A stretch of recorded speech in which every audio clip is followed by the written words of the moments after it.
अस्सलाम वालेकुम एवरीवन, कैसे हैं आप? तो आज हम बनाने जा रहे हैं बिरयानी। तो चलिए शुरू करते हैं बिरयानी बनाना। बिरयानी बनाने के लिए हमने यहाँ पर अदरक, लहसुन ले लिया है और अब हम इसका पेस्ट तैयार करेंगे। तो हमने जार लिया, जार में हमने अदरक, लहसुन को डाला और थोड़ा-सा पानी डालकर हमने ये पेस्ट बनाकर तैयार कर लिया है। ये देखिए पेस्ट हमारा बनकर तैयार है। तो हम इस पेस्ट को अलग बाउल में निकाल कर रख देंगे और फिर उसके बाद उसी जार में हमने प्याज, मिर्ची लाल मिर्ची और जीरा और लौंग, इलायची इन सभी को लेकर हमें इनको भी पीस कर तैयार कर लेना है। और इन सभी को डालने के बाद और अब हम इसमें डालेंगे बिरयानी का मसाला। बिरयानी का पाउडर डालने के बाद फिर उसके बाद और अब हम इसमें डालेंगे धनिया पाउडर। तो धनिया पाउडर हम करीब 3 टेबल स्पून के आसपास डालेंगे। तो ये देखिए फ्रेंड्स, हमने धनिया पाउडर डाला। फिर अब हम क्या करेंगे, धनिया पाउडर डालने के बाद और अब हम इसमें थोड़ा-सा लाल मिर्च पाउडर डालेंगे। हमने खड़ा लाल मिर्च लिया है और उसके बाद हम थोड़ा-सा और लाल मिर्च पाउडर को लिया है। तो अब हम इन सभी का पेस्ट तैयार कर लेंगे। तो फ्रेंड्स ये देखिए, हम इन सभी का पेस्ट तैयार कर लिया है। तो अब पेस्ट हमारा बनकर तैयार है। मसाले को पीसते वक्त हमने टमाटर कट करके उसका पेस्ट बनाना भूल गए थे। तो अब हम टमाटर को अलग से कट करके डालेंगे। तो हमने ये टमाटर लिया, तो अब हम इसको कटिंग करके फिर उसके बाद हम इस जार में रख देंगे। फिर उसके बाद बाकी बचे टमाटर को हम लिए हैं। तो इस तरीके से हमें जार को में डालकर फिर और बाकी बचे टमाटर को लिए हैं, तो उनको भी इसी तरीके से हमें कट करके तैयार कर लेना है। तो टमाटर, मिर्ची, प्याज ये सब हम इसलिए काट रहे हैं ताकि हम अखनी बनाने बिरयानी में अखनी बनाने के लिए हम इनको तैयार कर रहे हैं। तो हमने अखनी बनाने के टमाटर, मिर्ची और प्याज लिया है और अब हम इसको उसकी कटिंग करेंगे। 20 टमाटर को हमने कट कर तैयार कर लिया है, तो मिर्ची को बीच से फाड़ कर तैयार कर लेंगे। इस तरीके से हम मिर्ची को बीच से फाड़ कर तैयार कर लिए हैं। सारी मिर्ची को इसी तरीके से हमने तैयार कर लिया है बीच से फाड़ कर। तो अब हम प्याज लिए हैं, प्याज को धुल लिया, उसको छील लिया और उसके छिलके को हटाने के बाद उसको धुलकर तैयार करके फिर उसके बाद उसको चॉप कर देंगे इस तरीके से हमने सारी प्याज को कट करके तैयार कर लिया है। ये देखिए, और अब हमने प्याज को सब इकट्ठा कर लेना है। तो ये देखिए, हमने प्याज को एक प्लेट में तैयार करके रख लिया है और इधर टमाटर, मिर्ची को भी उसी तरीके से। तो इधर हमने गोश्त को लिया था और अब हम गोश्त को धुल लिए हैं। तो अब हम इसके लिए हमने एक कढ़ाई को लिया। पहले हम क्या करेंगे, अखनी तैयार करेंगे। तो पहले हमने कढ़ाई को गर्म कर लिया, तो उसमें हमने तेल को डाला। तेल गर्म करने के बाद अब हम इसमें पहले क्या करेंगे, तेल गर्म हो जाएगा तो पहले हमने आधी प्याज को लेकर उसको फ्राई कर लेना है। तो अब मेरा तेल गर्म हो चुका है, तो अब हम तेल में आधी प्याज को डाला है और उसको फ्राई करने के लिए। तो इस तरीके से हमें प्याज को फ्राई कर लेना है। प्याज को में जब ब्राउन कलर आ जाए तो प्याज को तब तेल से निकाल कर अलग प्लेट में रख लेना है। तो प्याज अब हमारी ब्राउन हो चुकी है, ब्राउन कलर आ चुका है। लाइट ब्राउन आना चाहिए, डार्क ब्राउन आ जाएगा तो प्याज जल जाएगी। तो इस तरीके से हमें प्याज को निकाल कर अलग प्लेट में रख लिया है हमने। तो अब हम इसमें इसी तरीके से हम मिर्ची को भी फ्राई करेंगे। तो मिर्ची को डालना है और निकालना है। ज़्यादा देर तक डालकर रखेंगे मिर्ची को तेल में तो वो जल जाएगी। तो इस तरीके से हमने मिर्ची को भी फ्राई कर लिया है। तो अब हमने जो टमाटर कट करके रखा था उसको भी हमें इसी तरीके से फ्राई करना है। फ्राई कर लेंगे। और फिर इसी तरीके से हमें टमाटर को फ्राई करने के बाद जो बाकी बचे तेल में हम इसी में गोश्त को भुनेंगे।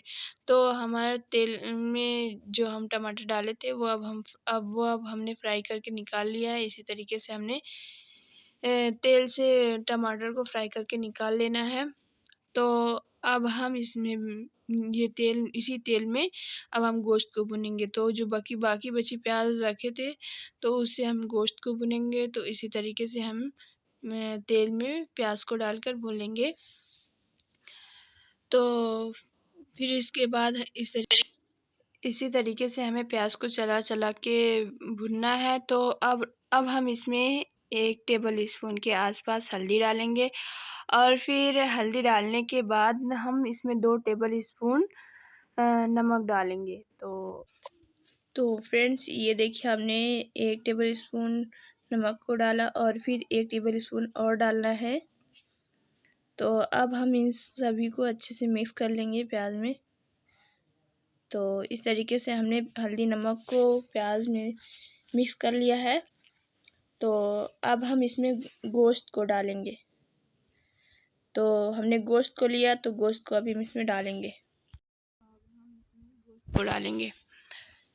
तो हमने गोश्त को लिया था तो अब हम गोश्त को लेकर इसी तरीके से हमें गोश्त को भून लेना है। तो इस तरीके से हमें हल्दी नमक और प्याज तेल में गोश्त को कलछी से चला के मिक्स कर लेना है, बराबर से अच्छे से मिक्स कर लेना है। तो अब हम इसमें जो अदरक लहसुन का पेस्ट तैयार करके रखे थे वो डालेंगे। तो हम यहाँ पर 3-4 टेबल स्पून के आसपास अदरक लहसुन का पेस्ट डालेंगे और थोड़ा सा बचा कर रखेंगे चावल भूनने के लिए। तो और थोड़ी सी प्याज हम बचा के रखे थे उसमें से ऊपर से डालने के लिए। तो अब हम इन सभी को अच्छे से मिक्स कर लेंगे, कलछी से चलाकर बराबर कर लेंगे। तो इस तरीके से हमें सबको अच्छे से मिलाकर मिक्स कर लेना है। तो अब हमने अच्छे से मिक्स कर लिया है। तो अब हम इसे मीडियम फ्लेम पर पकने के लिए छोड़ देंगे। और अब हमने यहाँ पर एक छीपा लगा दिया है और अब हम मीडियम फ्लेम पर इसे पकने के लिए छोड़ देंगे। तो अब हम इसको एक बार ओपन करके देख लेंगे कि ये अच्छे से भुना है कि नहीं। तो अभी थोड़ी देर और पकाएंगे इसको फ्लेम पर। तो अब हम इसमें जो मसाले पीस कर रखे थे उसको इसमें डालेंगे। तो गोश्त हमारा बॉयल हो चुका था। तो अब हम इसमें मसाले को डाल दिए। तो और अब हम इसे अच्छे से चलाकर मिक्स कर लेंगे। और फिर जो जार में लगा था जो मसाला उसको भी उसमें थोड़ा पानी डालकर उस जार को साफ़ कर लेंगे। और वो जो सारे मसाले को इसमें मिक्स कर देंगे। तो इस तरीके से हमने मसाले को जार से साफ़ करके इसमें डाल दिया है, थोड़ा पानी डाल दिया है। और अब हम इसे चलाकर कुछ देर पकाएंगे। अच्छे से चलाकर इसे मिक्स कर देंगे और फिर कुछ देर पकने के लिए छोड़ देंगे। तो अब हमने इसे चला लिया है। तो अब हम इस पर एक छीपा लगाएंगे और छीपे लगाने के बाद कुछ देर पकने के लिए छोड़ देंगे। तो हमने छीपा लगा दिया है। तो अब हम इसे कुछ देर पकने के लिए छोड़ देंगे। तो अब हम चावल भूनने के लिए जीरा और लौंग इलायची इन सभी को तैयार कर लिया है। और इधर हमने चावल को लिया है। अब चावल को हम धुल कर तैयार कर लेंगे। तो ये देखिए हमने चावल को भी धुल कर तैयार कर लिया है। तो चावल को हमने करीब 3 पानी से धुला है। तो अब हम इधर गोश्त को भी एक बार और चेक कर लेंगे कि गोश्त तैयार हो चुका है कि नहीं। तो हमने एक बार छीपे को हटाया है और अब हम इसको चलाकर थोड़ा चेक कर लेंगे। तो अभी हम गोश्त को थोड़ी देर और पकाएंगे। अभी तो पानी ज़्यादा इसमें है।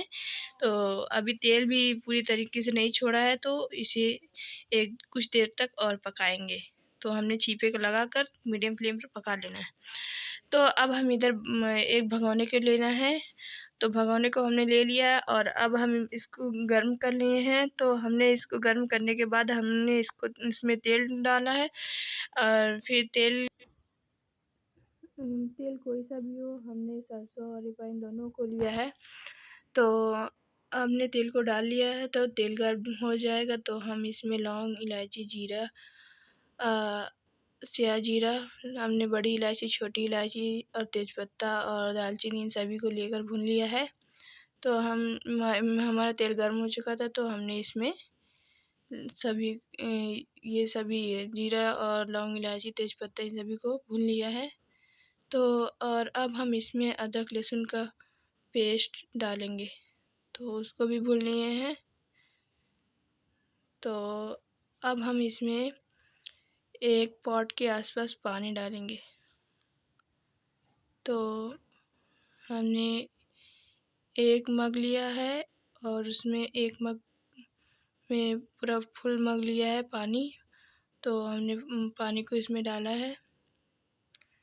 तो अब हम ये देखिए, अब हम इसमें 1 टेबल स्पून या 2 टेबल स्पून नमक डालेंगे।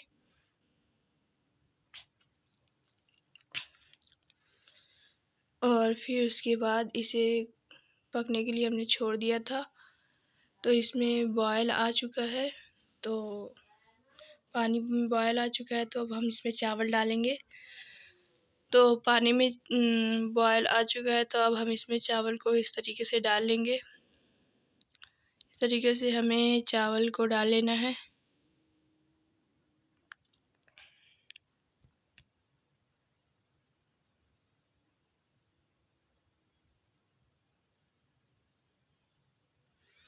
तो इस तरीके से चावल डालकर हमें चला लेना है।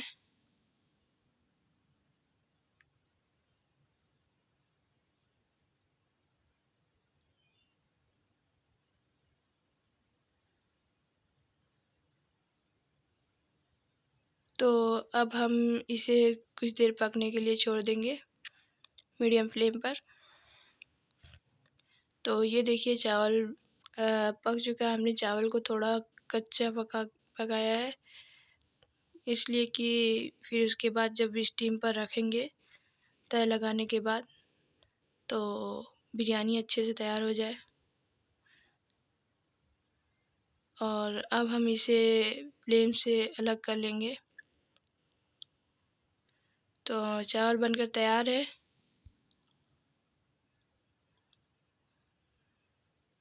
तो अब हमने चावल को तैयार कर लिया है। तो अब हम इसे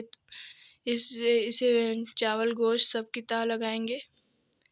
बिरयानी बनाने के लिए हमने चावल को एक अलग से बाउल में निकाल लेना है। हमने 2 तह लगानी है।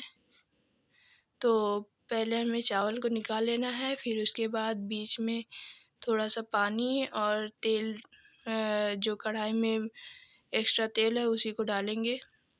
गोश्त में जो तेल है उसी को हम डालेंगे इसमें। तो इस तरीके से हमें चावल के बीच में पहले जगह खाली करके उसी में डालेंगे हम तेल और पानी। तो हमने इधर कढ़ाई को लिया और उसको खोलकर, और अब हम इसमें से जो तेल है उसको हम अलग कर लेंगे।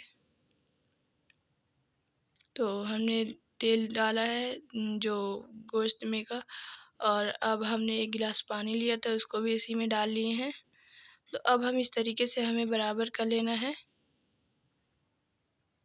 कलछी से चलाकर।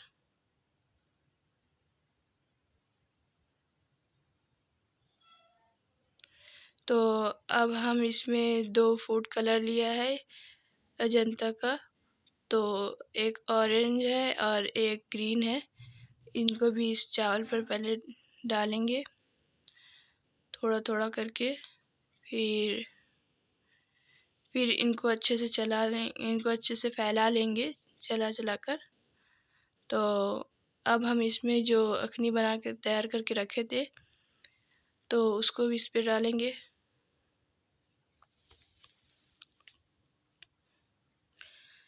तो अखनी को हमने डाल लिया है। तो अब हम इस पे थोड़ा-सा धनिया पत्ती कट करके रखे थे, तो उसको डालेंगे। तो अब हम इस पर गोश्त को डालेंगे।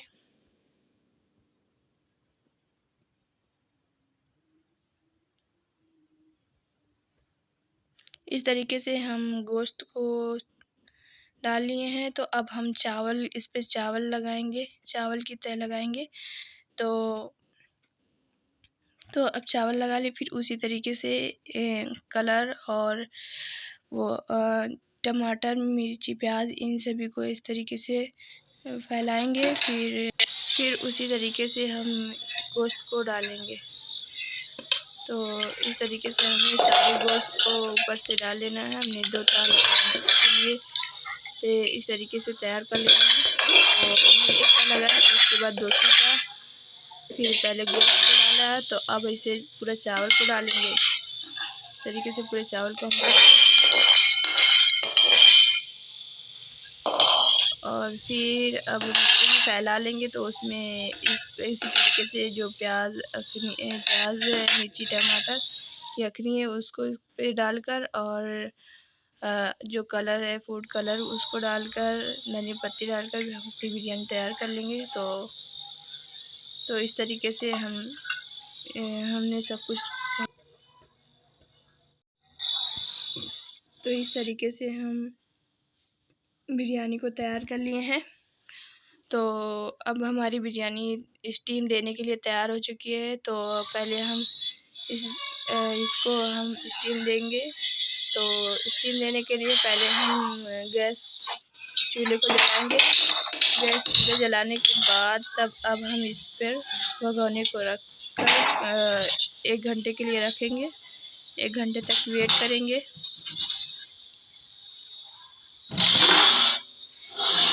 तो 1 घंटे अब इसमें भाप आ जाएगी, तो हम बिरयानी बनकर तैयार है। तो ये देखिए भाप आ चुकी है। तो स्टीम हमने दे चुकी है। तो अब हमारी बिरयानी बनकर तैयार है। तो कैसी लगी हमारी रेसिपी बिरयानी वाली? तो देखने के लिए शुक्रिया। अस्सलाम वालेकुम।